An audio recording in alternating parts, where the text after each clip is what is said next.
पिंट्या लय लबड झालाय बघ आणि साला. होय हो नाना, परवा मला बी म्हणलाय बस स्टँडची खिचडी खाऊ घालतो तुला. आणि मी डोळे लावून बसलो, कवा येईल कवा खाऊ घालल. कशाच काय आय घालालच नाही ती पिंट्या. ना ना त्यानं नेमकं तुम्हाला काय लबाड बोलाय पिंट्या? हा अरे काल मला शेतात भेटला आणि त्याच्या हातात होता डबा. मी म्हणलं पिंट्या काय डब्यात?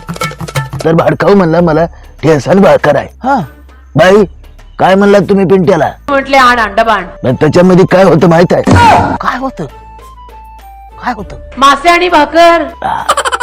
म्हणून म्हणून त्याने साला रांडीला पाय लावून पळत गेलाय. थांब थांब बोबलो पिंट्या पिंट्या. थांबला नाही पिंट्या साला. तोंडाला पाणी सुटतंय जणू लोकांच्या. म्हणजे म्हणजे आम्ही भिकारी? आम्ही कधी मासे बघले नाही का? खायला मिळालं नाही मला मासे. तू तर गेलास रे पिंट्या, तू गेलास.